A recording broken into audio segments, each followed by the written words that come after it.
Hello बच्चों। अब इससे पहले जो हम लोगों ने क्लास किया हुआ था वो हीट ट्रांसफर्स का था, जहाँ पे हम लोगों ने समझा हीट ट्रांसफर्स के वेज कितने हैं, जहाँ से हीट ट्रांसफर्स होते हैं। तो हम लोगों को 3 वेज समझ में आया था कि 3 वे से हीट का ट्रांसफर्स होता है।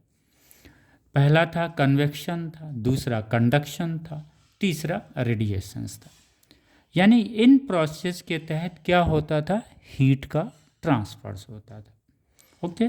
कन्वेक्शंस में जो ट्रांसफ़र था वो हम लोगों ने पढ़ा हुआ था, जहाँ पे पार्टिकल्स मूव करता अपने प्लेस को छोड़ता है कन्वेक्शंस में।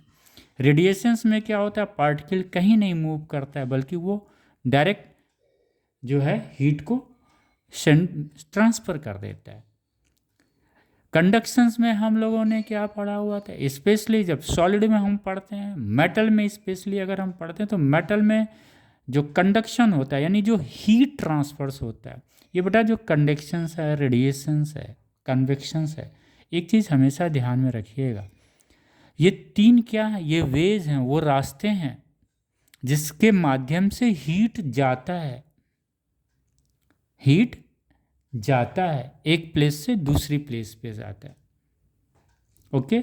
यहाँ पे बिल्कुल हीट एब्जॉर्ब नहीं करती है बॉडी।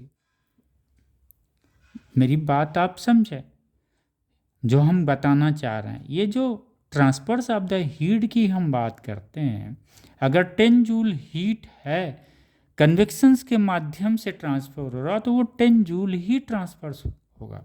कंडक्शंस के माध्यम से हो रहा तो टोटल, मतलब ट्रांसफर्स का मतलब क्या हुआ, एक स्थान से दूसरे स्थान पे ले जाना। तो हीट को एक स्थान से दूसरे स्थान पे ले जाने के लिए तरीका क्या, 3 रास्ते हैं हमारे पास। जैसे किसी जगह पे जाना है, तिराहा कोई है, रास्ता है वो जो है, तो हमारा क्या होगा, एक 1 वे से कोई आ सकता है, सेकंड से भी आ सकता है, थर्ड से भी आ सकता है, राइट। तो सेम चीज़ जो ट्रांसफर्स ऑफ हीट है बेटा, इसको हम लोग ये भी बोल सकते हैं द कंडक्शंस ऑफ हीट है। ओके। यानी हीट को भेजने का वो क्या है, तरीका है। कितने तरीके हैं, 3 तरीके हैं। ओके बेटा, कंडक्शन, कन्वेक्शन एंड रेडिएशन। कन्वेक्शंस में हम लोगों के सिलेबस में कुछ है भी नहीं और इस तरह के कुछ न्यूमेरिकल्स भी नहीं है। कंडक्शंस अगर हम लोग है, कंडक्शंस में बेटा अच्छे सवाल भी निकलते हैं और कॉन्सेप्ट भी है कंडक्शंस में। लेकिन यहीं पे बात आएगी, अभी जब हम लोग आगे पढ़ेंगे तो थोड़ा सा जो हम लोगों ने बेटा हीट एब्जॉर्ब का जो हम लोगों ने पढ़ा था, जहाँ पे क्या था, हीट ट्रांसफ़र जो हम लोगों ने पढ़ा था from one source to another source, जहाँ पे दूसरा सोर्स अगर हीट एब्जॉर्ब क्यों कर रहा है, अगर उसका मास यम है और हीट क्यू एब्जॉर्ब करने के बाद उसके टेम्परेचर में चेंज इन टेम्परेचर dt होता है, तो हम लोग क्या पढ़ते थे, heat is directly proportional to the mass of the body, जिसे हीट दिया जा रहा है और वो हीट क्या कर रहा है, एब्जॉर्ब कर रहा है। वो बॉडी हीट को ट्रांसफर नहीं कर रही है। ये चीज़ थोड़ा सा हम इसलिए स्पेसिफिक हीट की तरफ ले जाना चाह रहे हैं आपको बच्चों, ताकि देखिए कोई चीज़ नया पढ़ने से पहले उससे रिलेटेड क्या है और कहाँ पे कौन कौन से पॉइंट्स हैं जहाँ मुझे रिकॉल करना है, तब जाके हम फिजिक्स को फ्लो में जान पाएंगे। ओके बेटा, तो हम लोग प्रीवियस में जाते हैं, देखते हैं क्या है। हम लोगों ने बेटा पहले पढ़ा हुआ था, अगर कोई बॉडी m है, मास m है, इसका टेम्परेचर T है और इसका स्पेसिफिक हीट कैपेसिटी या स्पेसिफिक हीट क्या है, राइट बेटा, स्पेसिफिक हीट कैपेसिटी या स्पेसिफिक हीट क्या है, इसी को हम हीट कैपेसिटी भी बोलते हैं। स्पेसिफिक हीट कैपेसिटी को हम क्या बोल सकते हैं, हीट कैपेसिटी भी। तो अगर वो m है ऐसा और उसका temperature without giving any heat to this mass, उसका टेम्परेचर, उसका हीट कितना होगा, सेल्फ का heat, no heat supply, suppose Q dash है, तो ये क्या हो जाएगा, MST, राइट बेटा। ये किसका हीट है, this is the heat of the body. Okay, now second phase हम स्टडी करते हैं। अगर इस मास m को अगर बाहर से हमने हीट दिया Q, और ये Q हीट जब उस बॉडी के अंदर आया तो ये Q हीट बाहर नहीं हुआ, उस बॉडी ने क्या किया, Q हीट एब्जॉर्ब किया। तो जब ये हीट एब्जॉर्ब करेगा तो इसका टेम्परेचर बॉडी का क्या होगा, D प्लस dt।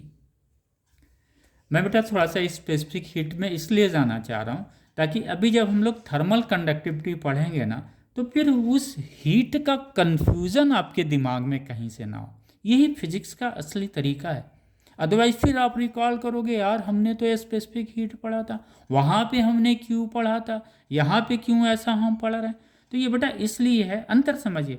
कंडक्टिविटी में क्या हम लोग पढ़ रहे हैं, ट्रांसफर्स ऑफ द हीट पढ़ रहे हैं, यानी हीट को एक प्लेस से दूसरी प्लेस पे ले जाने की स्टडी कर रहे हैं। यहाँ पे क्या है, हीट जो है कहीं से एक्सटर्नल सोर्स से आया और उसको मास m के बॉडी ने एब्जॉर्ब किया, जिसकी वजह से उसका टेम्परेचर dt बढ़ गया। तो इसे हम क्या कहते हैं, ये हीट गिवन हो गया, ये टोटल हीट उसने एब्जॉर्ब कर लिया। तो heat supply is equal to कितना हुआ, heat absorb, that is directly proportional to the mass of the body, this is the m, right, directly proportional to the change in temperature। भाई उसका q dash पे कितना था बेटा, MST था, q triple dash पे जब उसका टेम्परेचर बेटा हो गया तो उसका हीट कितना हो गया, MST प्लस dt, यही ना हीट हुआ। इनिशियली बेटा बॉडी का हीट T टेम्परेचर पे कितना था, ये बॉडी की मैं बात कर रहा हूँ, एक्सटर्नल सोर्स की बात नहीं कर रहा हूँ, कितना था, Q इक्वल टू MST। जब इसको बाहर से एक्सटर्नल सोर्स से हीट दिया गया तो इसका हीट बॉडी का कितना हो गया, MST प्लस dt हो गया। और जो इसके हीट में चेंजेज आएगा यही ना सप्लाई ऑफ हीट होगा बेटा, Q equal to Q triple dash minus Q dash, this one हुआ बेटा। कर देंगे तो क्या आ जाएगा, MS dt, यही आया ना, this is the heat absorb by the body. यानी जितनी हीट क्यू सप्लाई की गई उस बॉडी ने एब्जॉर्ब कर ली। इसका मतलब हम कह सकते हैं हीट सप्लाई और heat absorb by the body is directly proportional to the mass of the body as well as directly proportional to the change in temperature. अगर क्यू मैक्सिमम, अगर चेंज इन टेम्परेचर मैक्सिमम होगा तो heat भी required क्या होगी, maximum होगी। अगर मास अधिक होगा तो हीट भी रिक्वायर्ड अधिक होगी। इसी प्रोपोर्शनलिटी के साइंस को हटाने के लिए हम लोग क्या करते हैं, एस क्या है, प्रोपोर्शनलिटी कांस्टेंट है, this is the proportionality constant S. इसी को हम लोग बोलते हैं स्पेसिफिक हीट कैपेसिटी या हीट कैपेसिटी। क्लियर बेटा, राइट, स्पेसिफिक हीट कैपेसिटी। यहाँ हमारे कंडक्शन में बेटा उसका कोई रोल नहीं है, दैट्स वाई हमने ये स्पेसिफिक हीट का टॉपिक लिया। ट्राई टू अंडरस्टैंड, हमें उस टॉपिक को लेने का मात्र एक ही ऑब्जेक्ट है, इस क्यू और इस क्यू में अंतर समझे। ये क्यू क्या था, ये हीट एब्जॉर्ब, जो हम एक्सटर्नल हीट दे रहे थे वो बॉडी एब्जॉर्ब करके क्या कर रही थी, अपने टेम्परेचर्स को बढ़ा रही थी। जबकि कंडक्शंस में क्या होगा बेटा, जो हीट इन हुआ वही हीट हर जगह ट्रांसफर्स भी होगा, उसकी क्वांटिटी नहीं चेंज होगी। क्लियर हो गया। तो कंडक्शंस और बेटा इसमें स्पेसिफिक हीट में आपको डिफरेंस समझना पड़ेगा। आइए, यहाँ पे हमने स्पेसिफिक हीट कैपेसिटी या हीट कैपेसिटी पढ़ा हुआ था। जब हम कंडक्शंस पढ़ेंगे तो आगे हम कंडक्शंस को क्लियर करें। बेटा कंडक्शंस है क्या, इसको भी समझिएगा। स्पेसिफिक हीट की तरह स्पेसिफिक हीट किस पे डिपेंड करता है बच्चों, स्पेसिफिक हीट डिपेंड करता है नेचर ऑफ द मटेरियल पे डिपेंड करता है। क्या करता है, नेचर ऑफ मटेरियल पे डिपेंड करेगा। It will not depend on to the quantity of the heat, mass of the body और चेंज इन टेम्परेचर। ओके, किस पे डिपेंड करता है, मटेरियल पे डिपेंड करता है। एक नॉर्मल टेम्परेचर। ओके बेटा, एट रूम टेम्परेचर पे specific heat depend on to the nature of the material, यानी हर मटेरियल का अलग अलग होगा, ये लिक्विड गैस सॉलिड सबके अलग अलग होंगे बेटा। तो ये स्पेसिफिक हीट समझ में आ गया हम लोगों को, राइट। कि और स्पेसिफिक हीट के बारे में हम बताएं, ये स्पेसिफिक हीट है क्या बेटा। अगर हम लोग इसको डिफाइन करते हैं तो ऐसे ही ना करते थे बेटा, दिस वन, इसका डेफिनेशन लिखना हो तो क्या होगा, स्पेसिफिक हीट अगर एम को 1 यूनिट करते हैं, चेंज इन टेम्परेचर कितना कर दें 1 यूनिट कर दें, देन क्या हो जाएगा, specific heat is equal to the heat absorb या हीट रिक्वायर्ड। तो हम इसको क्या कह सकते हैं, स्पेसिफिक हीट को heat required to raise unit temperature, heat required to raise unit temperature of unit mass of the body, यानी उस बॉडी का यूनिट टेम्परेचर बढ़ाने के लिए जो हीट रिक्वायर्ड होगा उसी हम क्या कहते हैं, स्पेसिफिक हीट कहते हैं बेटा। ओके, क्लियर हो गया। एनीवे, अब हम लोग आते हैं अपने आज के टॉपिक पे आते हैं। अभी हम लोग इसको फिर स्पेसिफिक हीट बहुत डिटेल से पढ़ेंगे, लेकिन आज जो आपने की पॉइंट पकड़ा है कि स्पेसिफिक हीट किस पे डिपेंड करता है, नेचर ऑफ मटेरियल पे डिपेंड करता है। एक नॉर्मल टेम्परेचर्स पे या रूम टेम्परेचर्स पे या नॉर्मल टेम्परेचर्स पे जो स्पेसिफिक हीट वाटर का है वो हमेशा वही रहेगा। ओके बेटा, क्लियर हुआ। यानी स्पेसिफिक हीट किस पे डिपेंड करता है, नेचर ऑफ मटेरियल पे डिपेंड करता है, या फिर बहुत अधिक उसका अगर टेम्परेचर हम इंक्रीज इतना कर देते हैं मैटर का जिससे उसका जो मॉलिक्यूल्स जो ग्राउंड लेवल पे थे, नॉर्मल लेवल पे थे, फिर उनके अंदर ट्रांसलेशनल, रोटेशनल, वाइब्रेशनल तीनों जब मोशंस होने लगते हैं तो फिर क्या होता है, स्पेसिफिक हीट बढ़ जाती है। तो कभी कभी सवाल आ जाता है, at high temperature of a body, at a high temperature of a body, if the temperature increase of the body, high temperature increase of the body, then what should be the effect onto the specific heat। क्योंकि जब भी temperature बहुत अधिक बढ़ेगा बेटा तो जो एक नॉर्मल लेवल पे पार्टिकल्स या मॉलिक्यूल्स हैं उनकी काइनेटिक एनर्जी बढ़ जाएगी। वो काइनेटिक एनर्जी रोटेशनल भी बढ़ेगी, वाइब्रेशनल भी बढ़ेगी, ट्रांसलेशनल भी बढ़ेगी। तो जब वो बढ़ेगा तो हरकत में आ जाएगा, तो क्या करेगा, और हीट एब्सॉर्ब करेगा वो, राइट। तो नेचर ऑफ मटेरियल्स में ये क्लियर हो गया बेटा, राइट।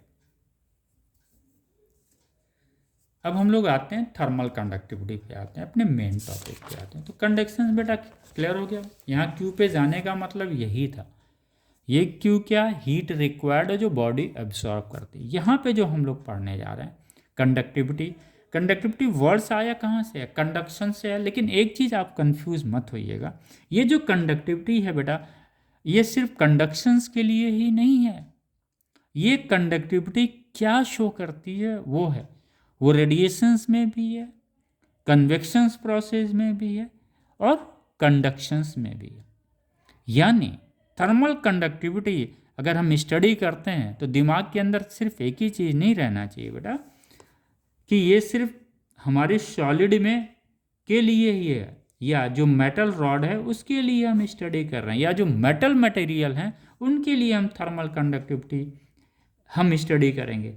नहीं बेटा, ये जो थर्मल कंडक्टिविटी है, चूँकि कंडक्शंस आपको पता है सॉलिड में है तो आपके भी दिमाग में रहता है यार ये जो कंडक्टिविटी आई है वो सॉलिड की ही होगी। ये बेटा थर्मल कंडक्टिविटी हमें, ठीक है, हमारे स्टडी में नहीं हो ना हमारे पोर्शंस में है, लेकिन हमें जानना चाहिए थर्मल कंडक्टिविटी बेटा किस बॉडी, हर बॉडी पे अवेलेबल अप्लीकेबल्स होगा। ये लिक्विड्स पे भी होगा, ये गैस पे भी होगा, and this one on of course solid तो हम लोगों के लिए पता ही था क्योंकि कंडक्शन हम लोगों ने सॉलिड में पढ़ा था। कंडक्शन हमारा लिक्विड और गैस में तो नहीं था। तो ये थर्मल कंडक्शन है बेटा, it is a property of the material, right. अगर हम इसको बोलें थर्मल कंडक्टिविटी है क्या तो हम उससे डिफाइन नहीं करेंगे कंडक्शंस के पॉइंट ऑफ व्यू से। नहीं समझ में आया, हम फिर से रिपीट कर रहे हैं, समझने की कोशिश करें। ये जो थर्मल कंडक्टिविटी है क्योंकि हम लोगों ने कंडक्शंस पढ़ा था, किस में कंडक्शंस होता है, सॉलिड में होता है, ये हम लोगों ने पढ़ा था। लेकिन जब कंडक्टिविटी आती है ना तो हमारे दिमाग के अंदर एक ही चीज़ चलता है, यार ये तो सॉलिड में है, राइट बेटा। यहीं पे थोड़ी सी कंडक्शन से जो कंडक्टिविटी आती है वो सबके लिए it is applicable, it is here in the liquid material, gas material and solid material. That is another thing. हम सॉलिड में भी सिर्फ मेटल रॉड की स्टडी करेंगे बेटा। जो हम थर्मल कंडक्टिविटी स्टडी करने जा रहे हैं वो सिर्फ मेटल के लिए, it may be cylinder, it may be cubical, लेकिन वो हम मेटल में ही स्टडी करेंगे। बाकी और गैस लिक्विड्स में हमारे यहाँ नहीं है कुछ भी। ओके बेटा, तो समझ में आ गया लिक्विड, गैस, सॉलिड। सॉलिड में भी मेटल जो होता है, लेकिन वो तो ठीक है बेटा, हमें स्टडी क्या करना, सॉलिड में क्या होता है, मेटल का जो है, ये जो गैस और लिक्विड होते हैं ना बेटा, उसमें जो थर्मल कंडक्टिविटी होती है वो दशमल में आती है, डेसिमल में आता है उसका वैल्यू, पॉइंट समथिंग वैल्यू होती है लिक्विड या गैस में। इसलिए बहुत अच्छे कंडक्टर नहीं है वो, उसमें कंडक्शंस तो ऐसे भी नहीं होता, हीट ट्रांसफर बहुत स्लो होता है। जैसे गैस में अगर हम एयर ले लेते हैं बेटा, तो एयर की कंडक्टिविटी क्या है, सम 0 पॉइंट समथिंग करके है, यानी पुअर कंडक्टिविटी है उसकी। यानी हीट ट्रांसफर जो करेगा वो इसके द्वारा, एयर किसके माध्यम से हीट ट्रांसफर करेगा बेटा, कन्वेक्शंस के माध्यम से करेगा। एयर किसके माध्यम से करेगा, कन्वेक्शंस के माध्यम से। चलिए एक और चीज़ हम लोग स्टडी करते हैं। तो ये बेटा कंडक्टिविटी क्लियर हुआ। जैसे ये हम लोग कहते हैं कि हमने क्विल्ट ओढ़ लिया, उसमें नई रुई डाल दिया है, रुई के बीच में एयर होता है। अब ये एयर होता है तो ये हमारी बॉडी को हीट, हमारी बॉडी क्या है, ये तो एयर है, वो ठंडा है, रुई भी ठंडा है, लेकिन हमारी बॉडी क्या है, वार्म है। हमारी बॉडी से क्या होता है बेटा, हीट क्या होता है, रेडिएट करता है। क्योंकि बॉडी हमारी क्या है, हाई टेम्परेचर पे, इन्वायरमेंट का टेम्परेचर क्या है, लो है, तो हमारी बॉडी से क्या करती है, हीट रेडिएट करती है। लेकिन ये बॉडी से जो हीट रेडिएट करती है, वो जो क्विल्ट के अंदर जो हमारी रुई है उसके अंदर जो एयर भरा हुआ है, क्योंकि एयर क्या है, वो बैड कंडक्टर है, उसकी कंडक्टिविटी क्या है, कम है। तो जब कंडक्टिविटी कम होगी तो उसका जो है ट्रांसफरिंग पावर क्या होगा, कम होगा। तो ये जो रेडिएशंस के द्वारा इसे हीट मिल रहा है, बॉडी हीट रेडिएट कर रही है, वो चूंकि पुअर कंडक्टर है इसलिए बाहर ट्रांसफ़र नहीं कर पा रहा। तो ये क्या, बाहर ट्रांसफ़र बहुत स्लो होता है। इसलिए जो बॉडी से हमारी हीट निकली, उस एयर मॉलिक्यूल्स को उसने हीट किया। अब वो एयर मॉलिक्यूल्स चूंकि टाइट है इसलिए क्या करेगा, उस बॉडी को वार्म रखेगा बेटा। समझ में आ गया। अगर उसकी कंडक्टिविटी अधिक होती तो क्या करता, वो उसका कन्वेक्शन क्या होता, फास्ट होता, यानी हीट कैरी क्षमता उसकी बढ़ जाती, यानी ट्रांसफर्स ऑफ द हीट की क्षमता उसकी बढ़ जाती। यहाँ तक क्लियर है हम लोग। तो थर्मल कंडक्टिविटी का एक कॉन्सेप्ट क्लियर हो गया बेटा, लिक्विड, गैस, सॉलिड सबके लिए।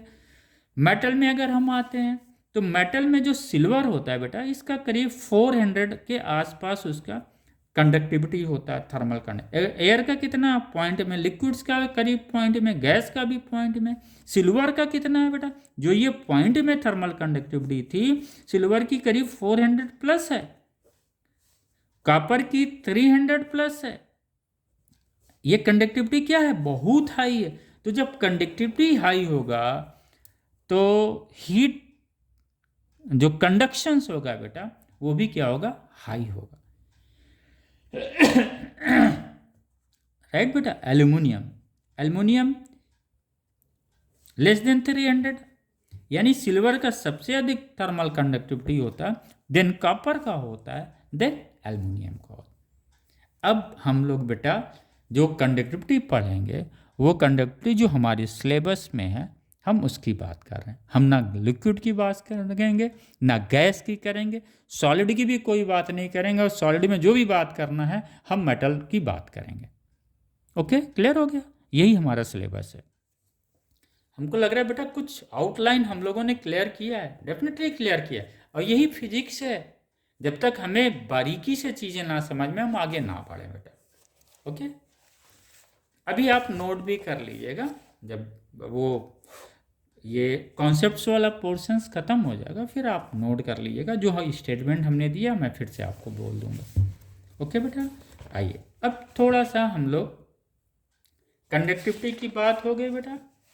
अब आइए थर्मल कंडक्टिविटी की बात अगर हम लोग करते हैं बेटा, तो हम लोगों ने इजी कर लिया, कॉन्सेप्ट्स को समझ किया। Nature of material of the body depend करता है, temperature of the material of the body. ये यहाँ पे जब हम लोग पढ़ते हैं ना बेटा, तो ऐसा नहीं कि उसका जो टेम्परेचर डिफरेंस है वो इसकी कंडक्टिविटी का टेम्परेचर डिफरेंस पे कोई इफेक्ट नहीं है।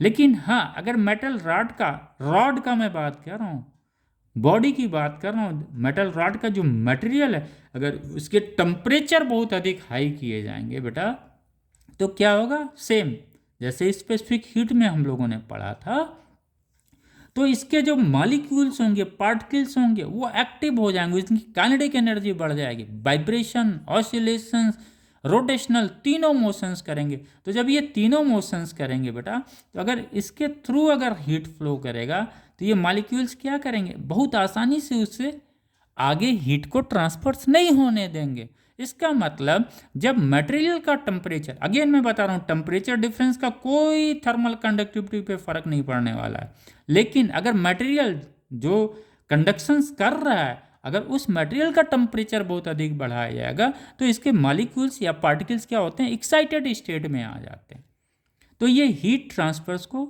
डिस्टर्ब होते हैं। इसलिए मेटल में क्या होता है, जब मेटल का टेम्परेचर इंक्रीज किया जाता है, तो ये हीट ट्रांसफर्स की प्रोसेस स्लो हो जाती है। अगर हीट ट्रांसफर्स की या हीट कंडक्शन क्या होता है, स्लो हो जाता है। अगर हीट कंडक्शन स्लो हो गया, उसका मतलब क्या हुआ, उसकी थर्मल कंडक्टिविटी डिक्रीज की है। ये बेटा देखिए, मैं देखता हूँ क्लासेस चलते हैं, प्रूव हो गया, आपका हो गया, पता चला आपने सब कुछ कर डाला, आपको यही नहीं पता थर्मल कंडक्टिविटी है क्या। तो ये अगर थर्मल कंडक्टिविटी का कॉन्सेप्ट क्लियर है बेटा, फिर आगे ये हमारा इजी होता चला जाएगा। इसी को हो, ठीक है बेटा, थर्मल कंडक्टिविटी क्लियर हो गया। दो चीज़ पे डिपेंड करता है, नेचर ऑफ मटेरियल पे डिपेंड, कॉपर का थर्मल कंडक्टिविटी अलग होगा, सिल्वर का अलग होगा, राइट। लिक्विड्स का हम सिर्फ बेटा अब यहाँ पे बात करेंगे, मेटल्स की बात करेंगे, क्योंकि सॉलिड लिक्विड हम लोगों ने पढ़ लिया, समझ लिया, इसका कोई लेना देना यहाँ पे नहीं है, बिल्कुल। आइए अब हम लोग बात करते हैं कि व्हाट इज थर्मल कंडक्टिविटी को हम डिफाइन कैसे करें। तो हम लोगों ने एक चीज़ समझा हुआ था, थर्मल कंडक्टिविटी का मतलब क्या हुआ, हीट ट्रांसफर्स हुआ, क्या हुआ, ट्रांसफर्स ऑफ द हीट हुआ, दिस वन।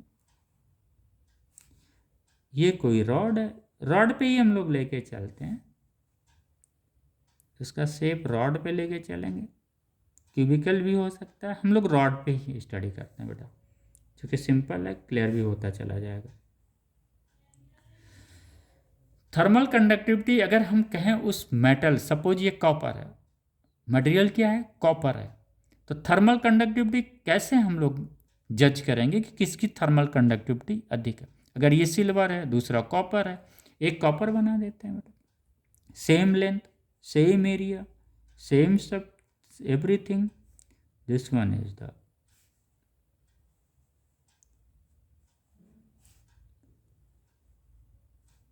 सब कुछ सेम बेटा।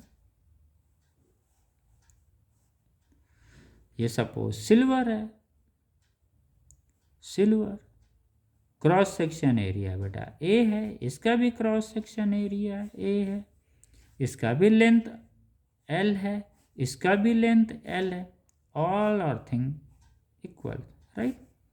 दिस वन सिल्वर है, ये हम मान लेते हैं कॉपर है। एक तरह इसी तरह से एक और सिलेंडर बना लें, इसको हम मान के चले एल्युमिनियम है, राइट बेटा। अगर ये D Q D T heat, ये heat same heat D Q D T, यानी डी टी टाइम पे, स्मॉल टाइम डी टी पे हीट हम कितना दे रहे हैं, या कंडक्शंस ऑफ हीट कितना हो रहा है यहाँ पे, डी क्यू हो रहा है, तीनों में यही हो रहा है। इसको हम क्या बोल सकते हैं, कंडक्शंस ऑफ हीट, यानी हीट ट्रांसफर हो रहा है। ये हीट डीक्यू जो इसमें जा रहा है बेटा, वो डीक्यू एब्जॉर्ब नहीं हो रहा है, ना रेडिएशंस हो रहा है, ना ट्रांसमिट हो रहा है। ये डीक्यू सिंपल फ्लो कर रहा है। यहाँ से ए पे अगर डीक्यू इन हुआ तो यहाँ पे भी डीक्यू होगा, यहाँ पे भी डीक्यू होगा, यहाँ पे भी डीक्यू होगा। क्लियर हो गया? क्योंकि कंडक्शंस हम यहाँ पे स्टडी कर रहे हो, कंडक्शंस का मतलब क्या हुआ, transfers of the heat. It means इसको अगर हम लोग पढ़ें, the rate of flow of heat, क्या पढ़ें, the rate of flow of heat silver, copper और एल्युमिनियम में अगर हम पढ़ेंगे rate of flow of heat, या सबसे अच्छा शब्द है rate of conduction of heat. अगर हम पढ़ें, अगर rate of flow of heat पढ़ेंगे तो थोड़ा थोड़ा आपके दिमाग में आएगा, कुछ दूसरा आप सोचने लगेंगे। लेकिन अगर आप ये बोलें इसको कि rate of conduction of heat, अब आपको क्लियर हो गया। ये यहाँ पे यार सिर्फ ट्रांसपोर्ट कर रहा है हीट को, यहाँ से लेके वो यहाँ जा रहा है, वहाँ जा रहा है, उस हीट में कोई चेंजेस नहीं कर रहा है। राइट बेटा? अब यहीं पे सवाल उठता है, ये डी क्यू डी टी है क्या?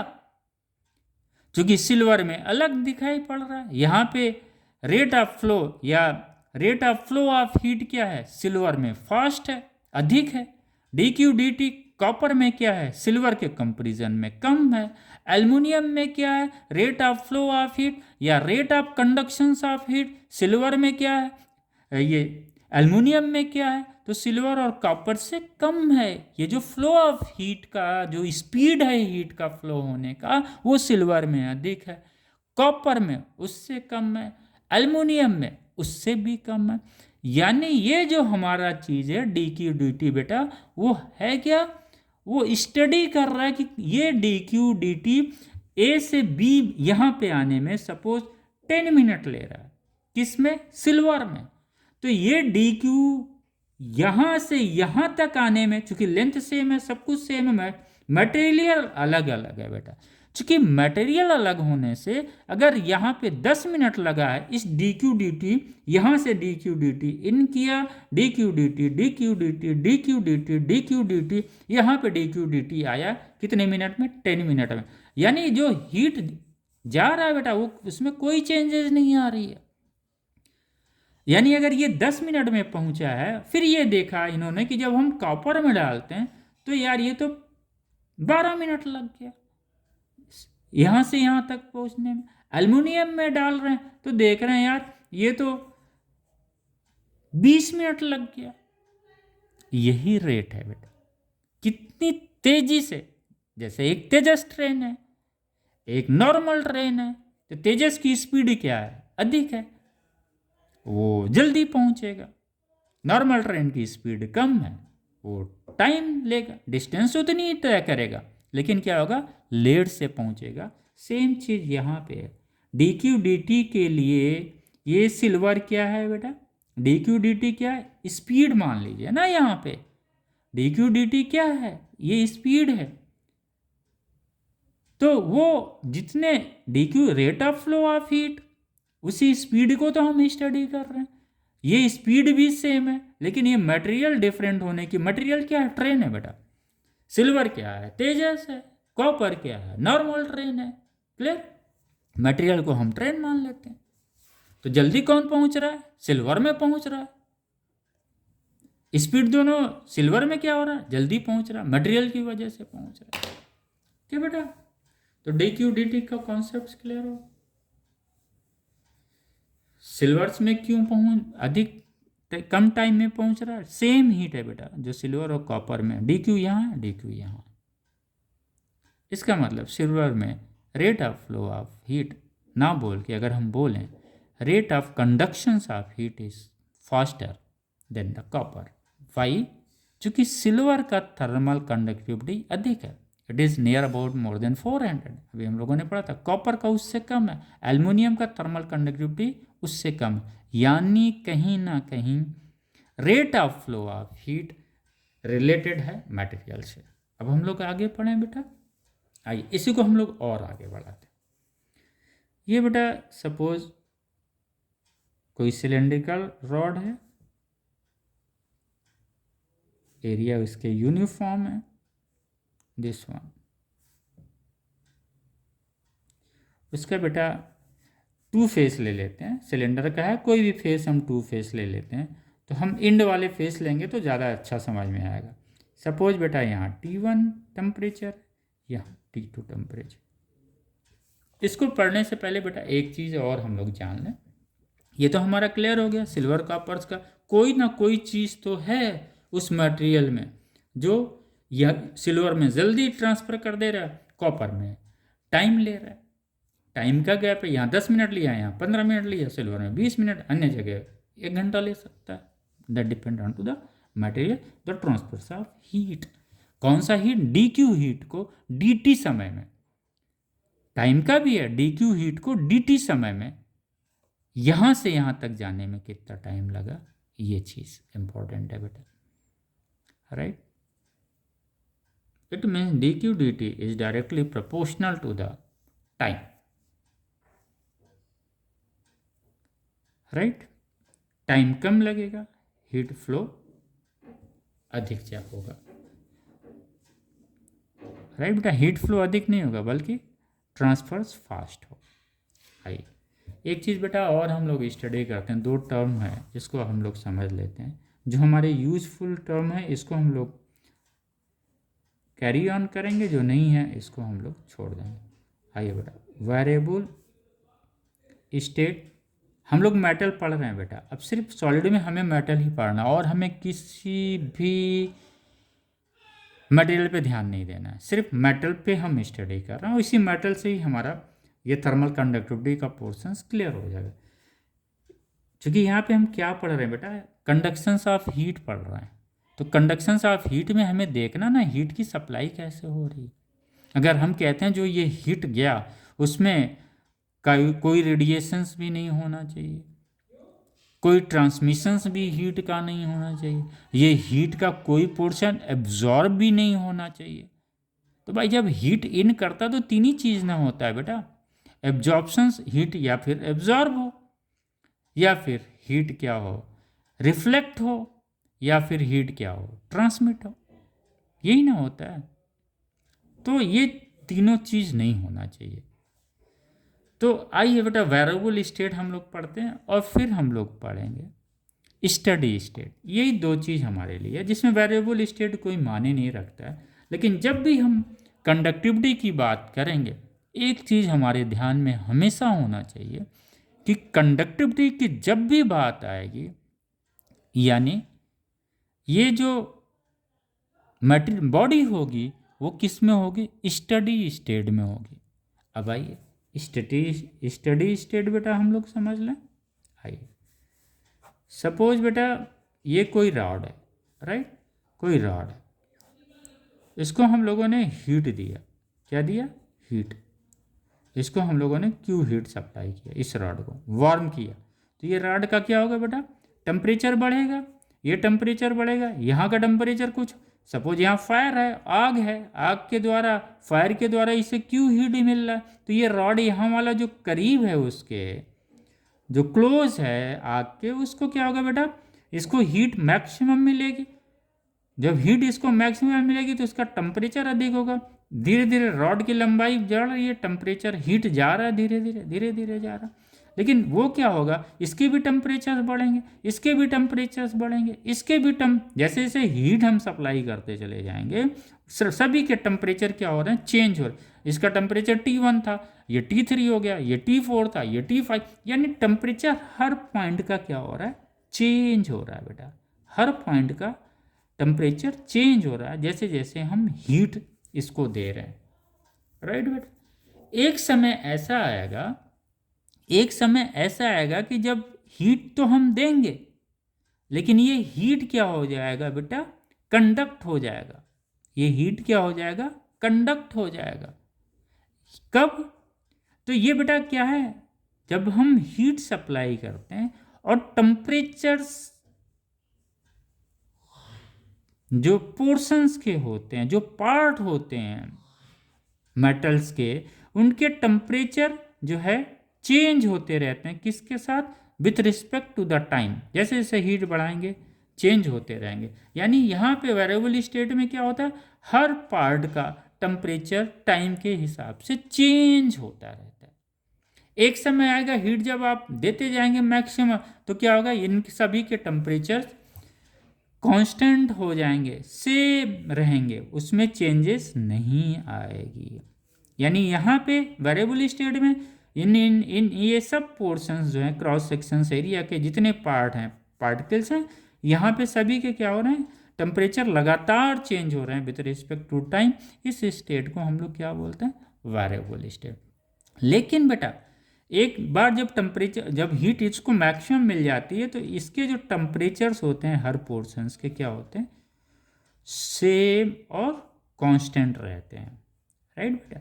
यानी अगर यहाँ का टेम्परेचर बेटा T1 है और इस पोर्शंस का टेम्परेचर T2 है,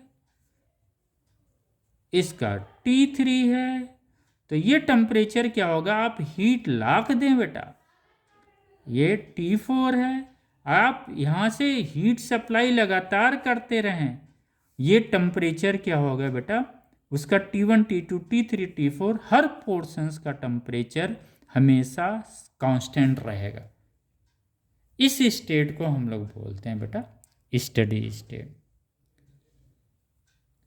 क्लियर, फिर से रिपीट कर दूं, वेरिएबल स्टेट में क्या था, ये जितने पार्ट थे, जितने एरिया क्रॉस सेक्शंस एरिया या जो भी पार्ट मटेरियल के थे, जैसे जैसे हम इधर बढ़ते जा रहे थे, उसके हीट सप्लाई बढ़ा रहे हैं, तो इसके टेम्परेचर्स भी क्या हो रहे हैं, बढ़ रहे हैं। यहाँ पे स्टडी में क्या है, एक समय के बाद जब आप टेम्परेचर देंगे, हीट दें, बढ़ाएंगे, तो ये क्या होगा, टेम्परेचर उसके कांस्टेंट हो जाएंगे पोर्शंस के, हर पोर्शंस के। दैट में भी अलग, another thing, their values are different.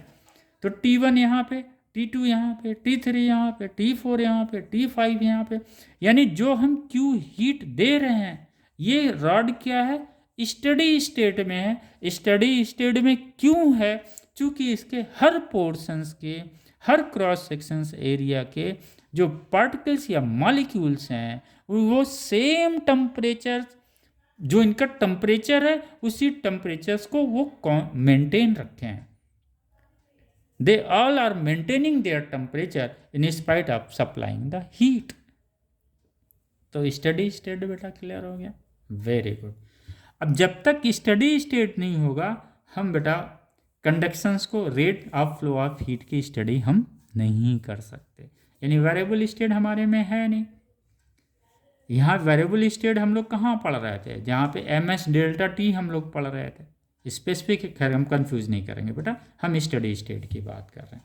यानी where ever there is a flow of a heat, जो हम स्टडी करते हैं, कंडक्टिविटी की बात हम करते हैं, उसकी अब हम बेटा कंडक्टिविटी की डेफिनेशंस को समझेंगे। What exactly the conductivity is, किसी भी मटेरियल की कंडक्टिविटी होती क्या है।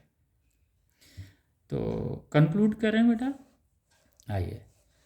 It is the ability of material, it is the ability of material of the body. मैं फिर से रिपीट कर रहा हूँ, व्हाट इज़ थर्मल कंडक्टिविटी। बेटा इसको उस शब्द को समझने की कोशिश करिए। It is the ability of the material of the body, may be gas, may be liquid, may be solid, which tells, क्या बताता है, the rate of flow of heat through its faces. यानी rate of flow of heats क्या हो रहा है, thermal conductivity यही बताता है। अगर rate of flow of heat अधिक है, फास्ट है, देन इसकी थर्मल कंडक्टिविटी क्या होगी, अधिक होगी। Again repeat, the thermal conductivity, it is the ability of the material, what exactly the thermal conductivity tells, thermal conductivity is the ability of the material, क्या है, it is the ability of the material of the body which tells the rate of flow of heat through its phases, right। तो ये rate of flow को बताता है बेटा, clear हो गया। तो आइए थोड़ा सा, अब जब हम लोग किए हैं, तो थोड़ा सा एक कॉन्सेप्ट भी हम लोग पढ़ते चले जाएं। dQ/dt हम लोगों ने पढ़ा ही है बेटा, आइए पढ़ते हैं। तो ये चीज़ हम लोगों को बेटा समझ में आ गई। dQ/dt ये क्या है, rate of flow of heat, या इसको सबसे अच्छा हम लिखें rate of conduction, rate of conduction किसका किसका कंडक्शन हो रहा है, रेट ऑफ कंडक्शन ऑफ कौन ट्रांसफर हो रहा है, rate of conduction of heat, right बेटा। इसी को हम लोग rate of conduction of heat पढ़ते हैं। यानी यहाँ से अगर ये गया है दिस वन, दिस रॉड पे अगर D Q D T heat आया है, फ्लो डी क्यू है, इसका रेट निकालना है हमें दिस वन। ओके बेटा, ये क्या है, टेम्परेचर सब, हर फेसेस के टेम्परेचर क्या हैं, हर फेस ने अपने टेम्परेचर्स को मेंटेन रखा। यानी अगर ये टेम्परेचर T1 है इस फेस पे, इस क्रॉस सेक्शन एरिया पे रॉड का, और उस क्रॉस सेक्शंस दूसरे क्रॉस सेक्शंस के एरिया, क्रॉस सेक्शन एरिया पे टेम्परेचर T2 है, तो ये T1 और T2 टेम्परेचर मेंटेन रहेंगे, यानी वो अपने अपने टेम्परेचर्स कांस्टेंट रखेंगे। ओके, अगर हम बेटा DQ हीट देते हैं यहाँ से, कितना DQ हीट, और ये रॉड क्या है बेटा, स्टडी स्टेट में, कंडीशंस यही है स्टडी स्टेट, बिना इसके वो फ्लो नहीं होगा, क्योंकि ये DQ फ्लो होगा तो टोटल DQ फ्लो यहाँ पे भी जाएगा, DQ यहाँ से भी DQ फ्लो होगा, यहाँ से भी DQ फ्लो होगा, यहाँ से भी DQ फ्लो होगा। ये क्या है, रॉड स्टडी स्टेट में, कौन सा, दिस रॉड, मेटल रॉड बेटा, राइट। ओके, इसको समझ लीजिए बेटा, इस पे न्यूमेरिकल अलग चीज़, आगे हम कॉन्सेप्ट तो समझें। अगर बेटा ये L distance, this one is the L, ये L है, अगर ये DQ हीट बेटा, DQ हीट T1 से T2 जाने पे, इसका क्रॉस सेक्शन से एरिया मान लीजिए बेटा A है, क्योंकि यहाँ पे हम लोग स्टडी कर रहे हैं, तो ये हॉट फेस यहाँ पे मान के चलो बेटा, जो ट्रांसफर ऑफ हीट होगा बेटा वो हमेशा हाई टेम्परेचर से लो टेम्परेचर की तरफ होगा, राइट। तो DQ मान लिया, DQ यहाँ से यहाँ तक जाने में उसका जो टाइम लगा कितना लगा, DT लगा, यहाँ से यहाँ तक जाने में टाइम कितना लगा, DQ हीट को L डिस्टेंस जाने में टाइम कितना लगा, DT लगा, यानी DQ हीट को यहाँ तक जाने में टाइम कितना लगा, DT लगा। इट मीन्स DQ DT क्या हो जाएगा, rate of flow of heat या rate of conduction of heat, दोनों लिख सकते हैं।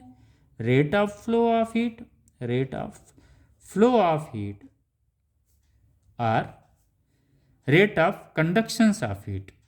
कंडक्शन लिखेंगे तो कंफ्यूजन आपको कभी नहीं रहेगा, rate of flow of heat. आइए बेटा इसको हम देखते हैं ये किस पे डिपेंड करता है।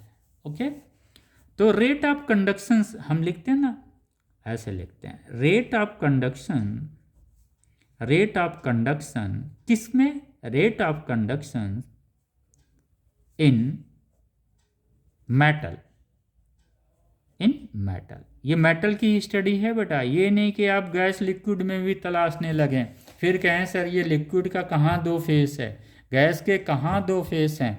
इसलिए फिजिक्स पढ़ते वक्त बच्चों एक चीज़ हमेशा ध्यान में रखिए कि जो हमारा पॉइंट है वो कैसे हो। नहीं पता लगा अरे sir rate of conduction in metal, अच्छे मेटल में आपने बताया होता है, नहीं पता चला यही फार्मूला आप खोज रहे हैं कहाँ पे है। तो ये बेटा इन्होंने क्या बोला, rate of conduction in the metal और rate of flow of heat in the metal, rate of conduction of heat. Okay बेटा, ये बोल रहे हैं कि ये जो DQ DT होगा, आइए ये कहते हैं DQ the rate of flow of conduction is directly proportional to the area, किसका, क्रॉस सेक्शन एरिया जहाँ से हीट इन करता है। हमेशा एक चीज़ ध्यान में रखिएगा बेटा, अभी आगे आपको न्यूमेरिकल्स में मिलेगा। ये मान लिए दो रॉड हैं, एक रॉड का ये है, दूसरा रॉड क्या है बेटा, दूसरा रॉड ये है। अब ये एरिया उसके एरिया से बढ़ा है, ये दिस वन, ये इस पे भी सवाल आता है जेई में या कॉम्पिटिशन्स में आता है, तो आप कहेंगे सर ये तो एरिया ए था, ये एरिया आपने सर 2A कर दिया, तो इसमें कैसे कंडक्शन हम स्टडी करेंगे। सेम चीज़ है बेटा, अगर ये DQ DT जा रहा है तो ये डी क्यू डी टी यहाँ से यहाँ तक तो ए एरिया में ही गया हुआ है, तो हम इसको एक बार स्टडी कर लेंगे। लेकिन जब हम यहाँ पे जब जाएंगे तो इसका फिर हम एरिया की जगह क्या ले लेंगे, 2a ले लेंगे बेटा, दिस वन, राइट। तो हॉट फेसेस का ये हॉट फेस है, उसी का एरिया होता है बेटा।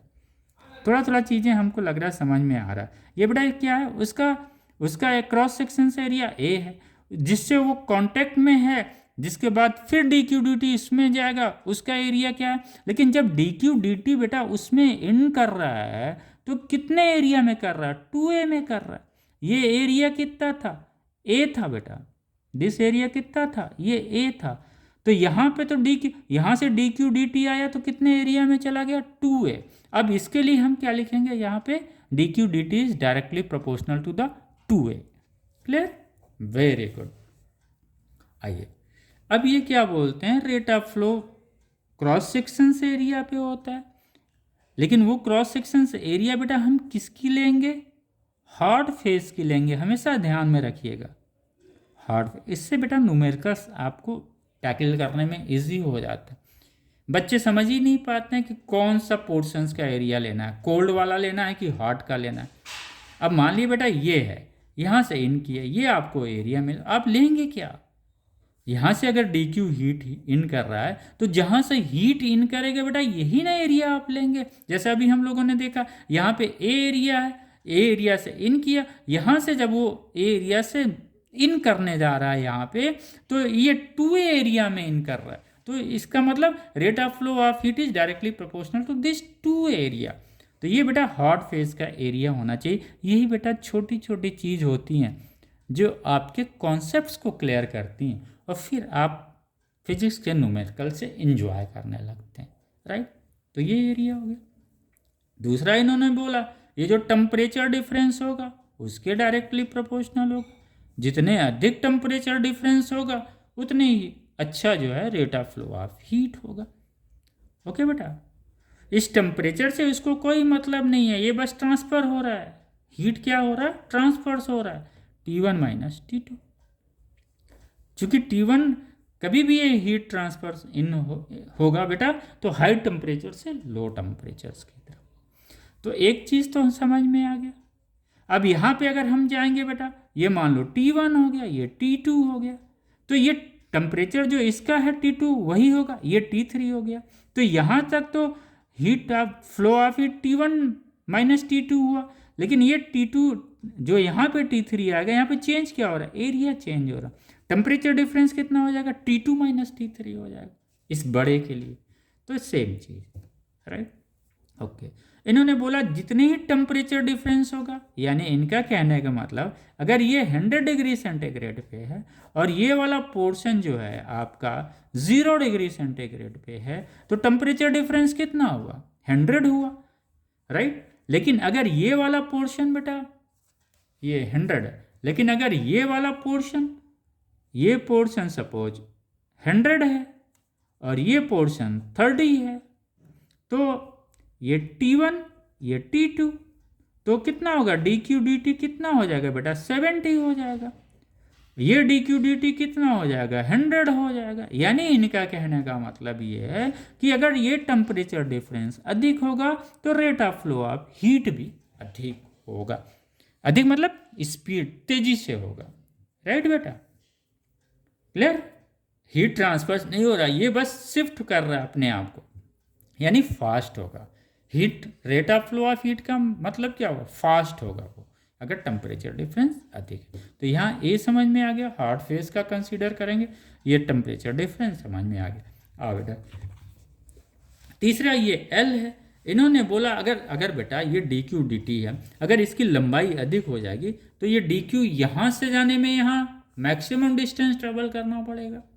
अगर ये डिस्टेंस कम होगा, यहीं पे आ जाएगा, तो यहाँ से फटाक से पहुँच जाएगा। इसका मतलब इन्होंने ये बोला अगर लेंथ बढ़ाओगे आप तो मैं घटूंगा, अगर आप लेंथ डिक्रीज करोगे तो मैं बढ़ूंगा। तो इसको इन्होंने बोल दिया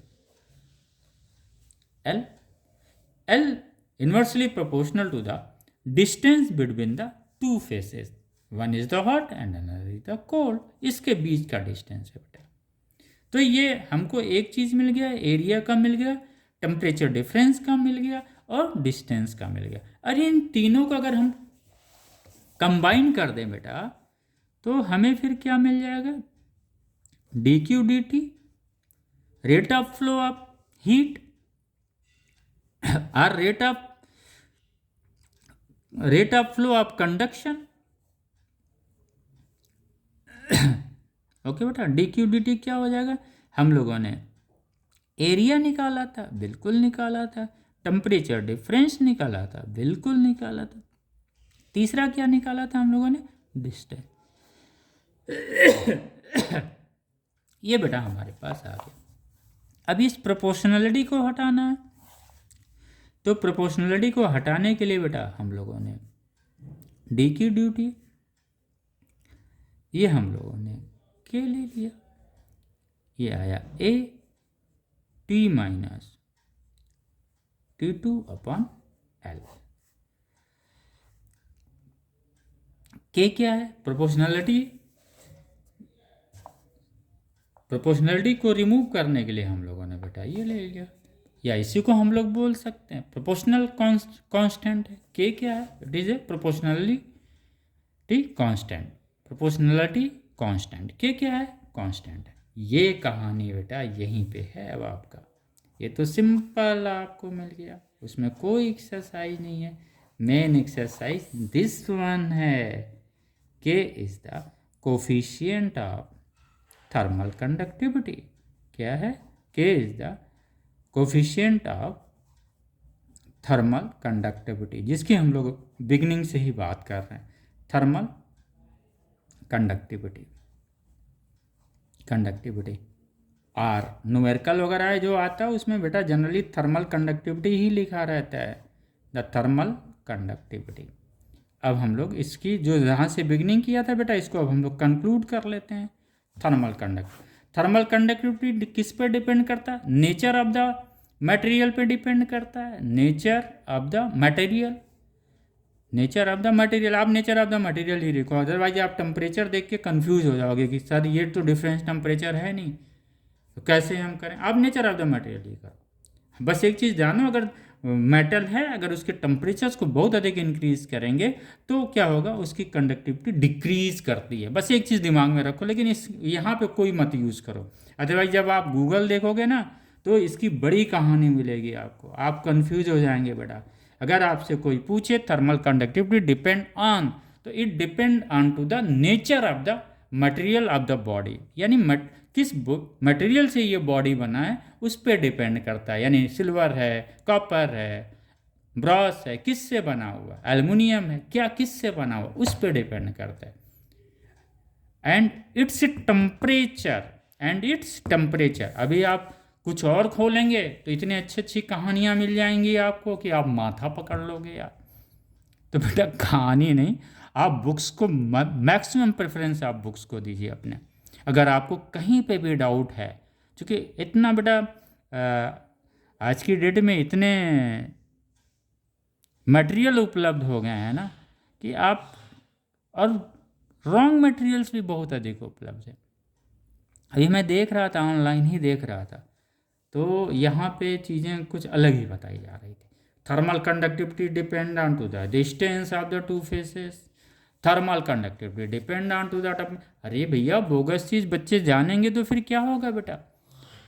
तो इसलिए आप कोशिश करिए बुक्स से जानने की, अगर कहीं पे भी डाउट हो, क्योंकि बेटा ऐसे ऑनलाइन या जिस तरह से आज की डेट में तो सब बहुत आसान हो गया ना, आप डालिए तुरंत आपके पास ढेर सारे इन्फॉर्मेशंस आते हैं। 70% इन्फॉर्मेशंस आपको गलत मिलती है, तो फिजिक्स से बुक्स से क्लियर करिए, राइट बेटा। अदरवाइज फिर क्या होगा, हमेशा गलत इन्फॉर्मेशंस आपको मिलती चली जाएगी। थर्मल कंडक्टिविटी मैं बता रहा हूँ, मैंने सर पकड़ लिया बेटा कि क्या इन्फॉर्मेशन दिया जा रहा है कि thermal conductivity depend on to the rate of flow of heat, depend on to the length, distance between that, depend on to the area, depend on to the temperature. No, thermal conductivity only and only depend on to the nature of the material and its temperature। इस temperature difference पे नहीं बेटा, right. Very good, मुझे लग रहा है कि अब आप कंक्लूड कर लेंगे।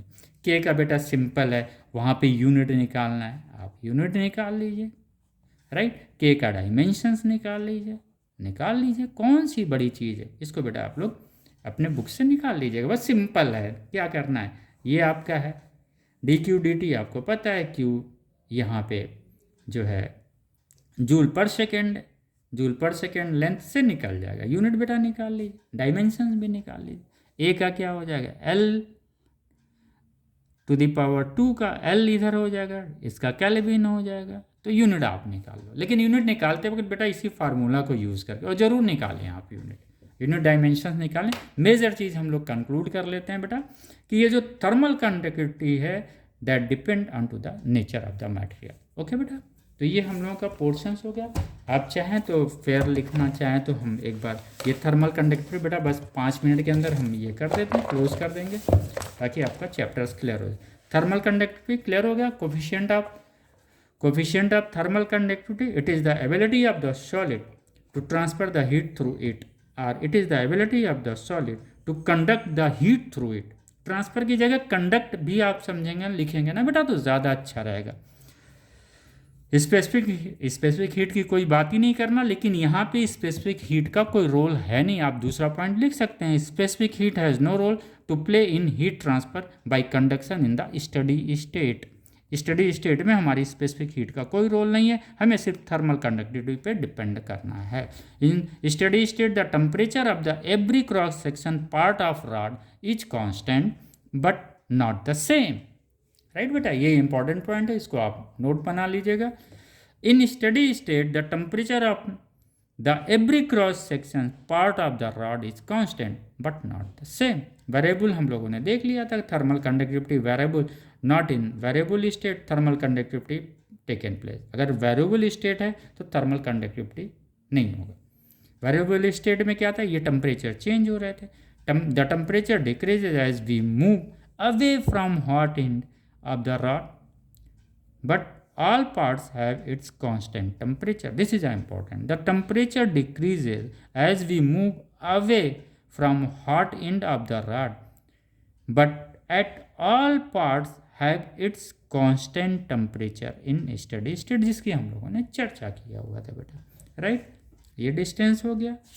आइए कर लेते हैं बेटा rate of conduction of heat. ये इसलिए है कि फेयर हो जाएगा ना, बात करते वक्त होता है ना कि आप थोड़ा सा कंसंट्रेट रहते हैं, तो इसको आप कर लीजिए। Heat is conducted through the solid from hot phase to cold phase. Hot phase से कोल्ड फेज में ही हीट का ट्रांसफर होगा। Let d Q be a small heat conducted through the solid in a small time D T. D T समय के लिए D Q heat दिया जा रहा है। Then the rate of conduction of heat, या इसी को rate of flow of heat भी बोलते थे, that is d Q upon d T. It is found that the rate of conduction is, the rate of flow of heat is directly proportional to the area of cross section A of the hot phase. Clear? Directly proportional to the temperature difference dt between the two phases. dt inversely proportional to the distance, यहाँ पे dx ले लिया गया between the two phases, इसको ये किया गया। Now this relation has come dq D T equal to K A D T upon D X. यहाँ पर बेटा एक चीज़ बस थोड़ा सा 2 सेकंड के लिए समझ लीजिए, आपको क्लियर हो जाएगा। ये क्या है ना बेटा, जैसे हम लोगों ने एक पढ़ा हुआ था फ्लो ऑफ, अभी हम लोग आगे पढ़ेंगे। अगर ये वेलोसिटी वी है वाटर की, ये वेलोसिटी अपर लेयर की क्या होगी, हमेशा अधिक होती है।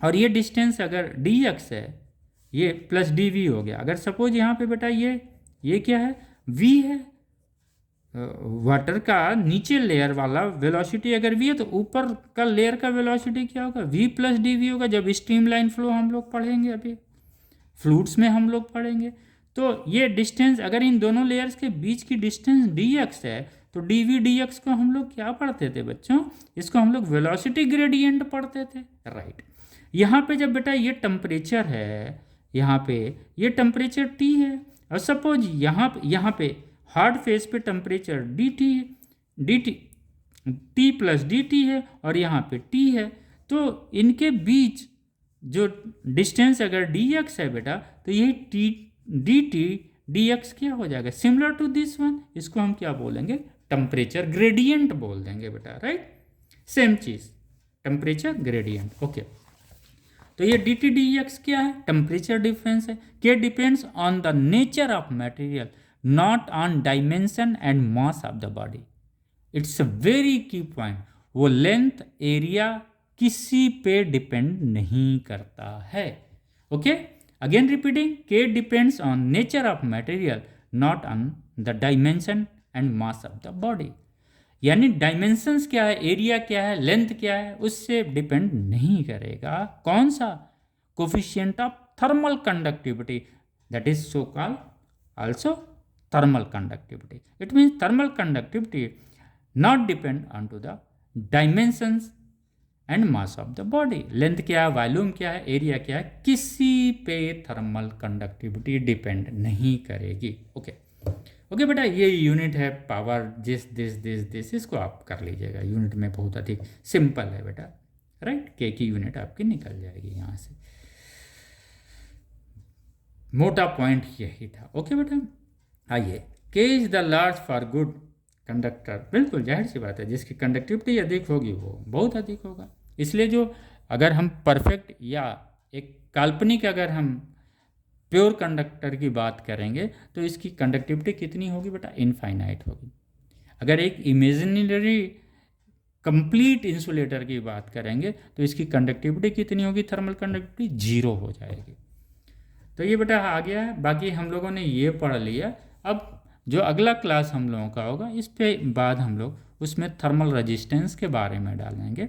और फिर इसको हम लोग टोटल बेटा, ये जब हमें मिल गया ना rate of flow of heat, okay, the rate of flow of heat अगर हमें मिल गया है तो हम लोगों ने पढ़ा है rate of flow of charge क्या होता था, करंट होता था। अब इससे हम लोग इलेक्ट्रिकल कंडक्टर की तरह इसको हम लोग यूज़ करेंगे। इससे हम लोग क्या फाइंड आउट करेंगे, थर्मल रेजिस्टेंस फाइंड आउट करेंगे। ओके बेटा, वो अगले क्लास में ही। थैंक यू बेटा, हमको उम्मीद है बच्चों कि आप लोग एंजॉय कर रहे होंगे इससे। फिर अगला क्लास हम लोगों का थर्मल कंडक्टर का ही होगा। Okay, thank you.